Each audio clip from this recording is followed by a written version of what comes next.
Right, so now let's look at this one, saying the figure below is the frustum of a cone.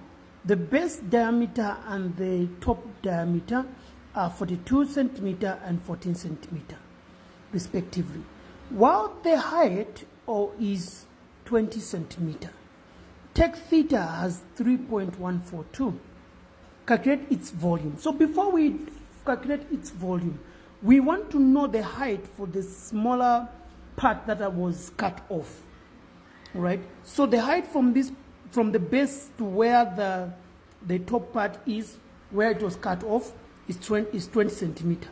So from where it was cut from to the apex of this cone, we call it x because we don't know it yet. All right. So what we are going to do now is we are going to find it by proportions, right? So we are going to say that x over 14, our diameter, is equal to, then we have 20 plus x over 42. Then we cross multiply. So we have 42x is equal to 14, open bracket, 20 plus x. What we want to find is that height, right? So we have 42x is equal to 14 times 20. We are going to have 280 plus 14x.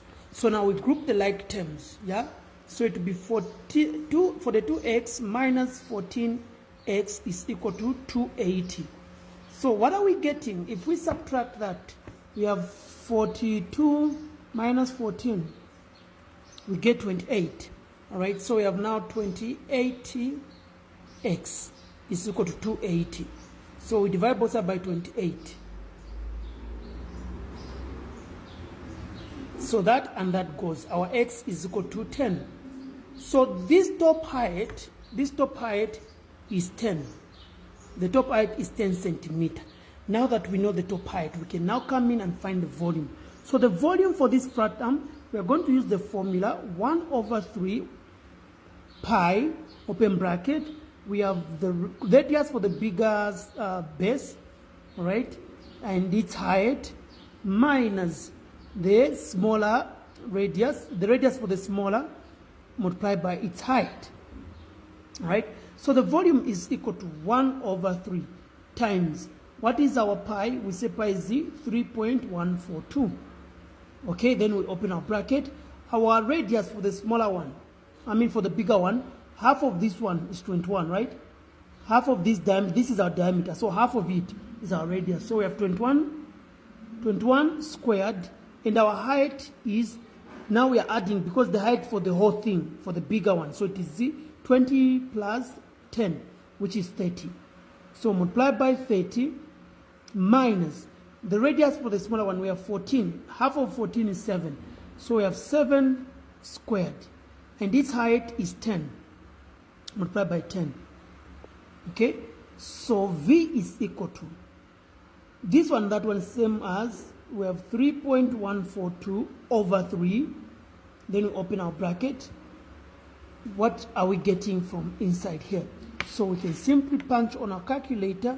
We say 21 squared multiplied by 30. We are getting that. So we have 13,230 minus, we have now 7 squared multiplied by 10. We have 490. So we have 490. So what do we have now? Volume is equal to 3.142 over 3. Then we get to subtract that. 13,230 minus 490. What are we getting? We are getting 12,740. Okay? 12,740. Then can we divide that? So we are going to now say 3.142 times 12,740. Okay, we are getting that. Then we say divide by 3. And our answer is 13,343.02667. Leaving our answer in 1 dp, just copy that. So the final answer will be 13,343. All right, and what are we say cubic centimeter for volume, cubic centimeter. So this is the answer. So bottom line is you need to first find the height for the smaller part which was cut off. Then you can now apply the formula, because the formula has the radius for the bigger, which the radius for this bigger base, then and its height. So this height is for the entire, even the part that was cut off. Then the radius for the smaller, it is this circular part, which is smaller here. The radius here, we have the diameter of 14, so its radius is 7. Then the height that we get, it is the one that we found, which is 10.